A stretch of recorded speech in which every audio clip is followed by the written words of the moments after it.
I think his rule is like unless something tragic happened, you someone ever wins MVP in the 78-year history of the NBA.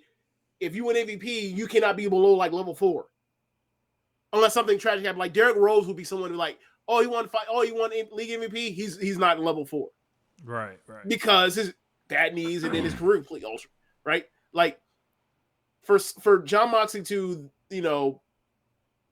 post WWE be one of the two handfuls of best wrestlers of the time since then, that says something. 5 years is a long fucking time in wrestling. So he would have my vote, absolutely. Yeah. He would have my vote. He had my vote 2 years ago.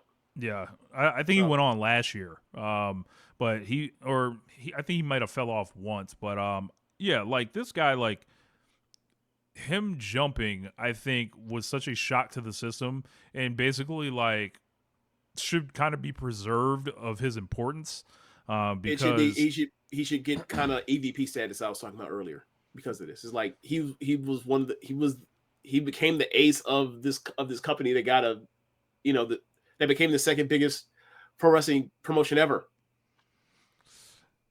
That's not a Hall of Famer. Yeah. The guy that became the ace over a 5-year span, the person he was going to be the ace over a 5-year span, and became the most like successful pro wrestling company ever, isn't a Hall of Famer. What? And like people can like bang that under historical significance. Let's talk about this guy as a worker. How about that?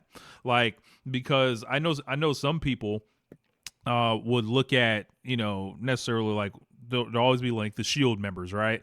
And Seth Rollins will be looked at as the work rate guy amongst them. I'm here to tell you, you pull up their cage match pages, and you tell me who's actually putting numbers on the board. Like, yes.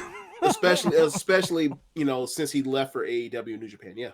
Yeah. Like, I think this guy is like, I haven't been thrilled with his work this year, but like when you lay his career down on paper so far, it's like I don't need to see anymore. Like this guy has already likely done the best work he's ever gonna do. He's already put it on the board right and now. Not being thrilled with his work is in comparison to what he did the first 4 years in AEW. Right. That's where we're kind of like this on the New Japan Championship run. And then, like, I'm sure if I looked up the match ratings, like, he's having a decent year, but he was having, MVP caliber years, 4 years in a row. I believe he's the first guy to be the WWE, AEW, and the IWGP champion. That's crazy. So that sounds like a Hall of Famer to me. Yeah. Kind of.